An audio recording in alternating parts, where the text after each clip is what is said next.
Correct చాయ్ ఎలా తయారు చేసుకోవాలో తెలుసుకుందామండి. Hello friends, welcome to Andhra kitchen. ఈ చాయ్ కోసం ఇక్కడ ముందుగా మనం కొలతల ప్రకారం అయితే 300 ml వరకు నీళ్లు తీసుకుంటున్నానండి. అంటే మనకి ఒక గ్లాస్ వరకు అయినాయి అన్నమాట. కొంచెం తక్కువగా 300 ml నీళ్ళు వచ్చేసి ఒక గ్లాస్ నీళ్ళు అయినాయి. ఈ నీటిని ఒక పాత్రలోకి తీసుకొని నీటిని వేడి చేసుకోవాలి. నీళ్ళు వేడెక్కుతున్నప్పుడు ఇందులోకి టీ పొడి వేసేసుకుందాము. ఈ టీ వచ్చేసి చాలా స్ట్రాంగ్గా ఉంటుందండి. ఇక్కడ టేబుల్ స్పూన్తో ఇక్కడ నేను 1.5 చెంచా వరకు టీ పొడి వేసుకున్నాను. మరి నీళ్ళు మరిగే లోపల చిన్న రోల్ తీసుకొని ఈ రోటిలోకి 2 యాలకులు 2 లవంగాలు దంచుకోవాలి.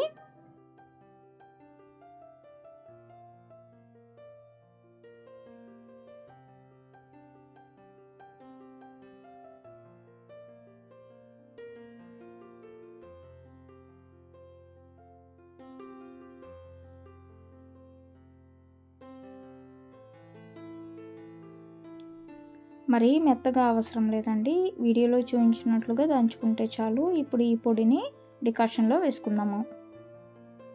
అలాగే ఇందులోకి చెక్క కూడా వేసుకోవాలి. చూడండి, ఇంత చెక్క సరిపోతుంది. ఇప్పుడు అల్లం వేసుకొని కూడా దంచుకోవాలి. వీడియోలో చూపించినంత అల్లం ముక్క తీసుకోండి, చెక్కు తీసేసుకొని ఈ అల్లం ముక్కను కూడా దంచుకొని డికాషన్లో వేసుకోవాలి. అల్లం వేసుకున్న తర్వాత కూడా మరిగించుకోవాలండి.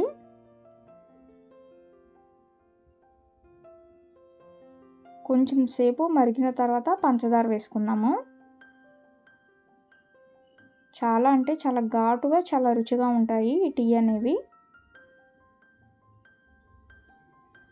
ఇప్పుడు ఇందులోకి పంచదార వేసుకుందాము. పంచదార వేసుకొని కూడా మరిగించుకోవాలండి.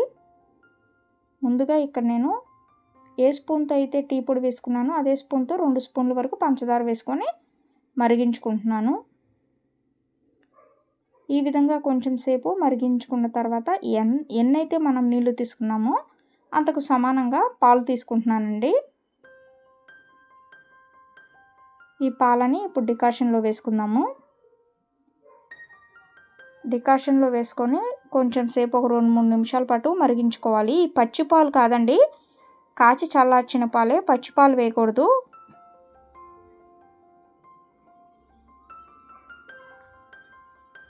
గుర్తుపెట్టుకోండి, పచ్చి పాలు అస్సలు వేయమాకండి. మళ్ళీ ఇక్కడ నేను పంచదార సరిపోలేదని కొంచెం పంచదార వేసుకొని మరిగించుకుంటున్నాను. కొంచెం సేపు మరిగిన తర్వాత, అంటే కొంచెం కలర్ చేంజ్ అయ్యే వరకు, మంచి డికాషన్ కలర్ వచ్చిన తర్వాత ఇక స్టవ్ ఆఫ్ చేసుకోవటమేనండి. స్టవ్ ఆఫ్ చేసుకొని గ్లాస్లోకి తీసుకోవటమే. మరి మీ అందరికీ స్ట్రాంగ్గా తయారు చేసుకున్న ఈ కరెక్ట్ చాయ్ రెసిపీ వీడియో కనుక నచ్చినట్లయితే ఈ వీడియోని లైక్ చేయండి, షేర్ చేయండి. మరిన్ని వీడియోస్ కోసం మా ఛానల్ని సబ్స్క్రైబ్ చేయండి. Thank you for watching.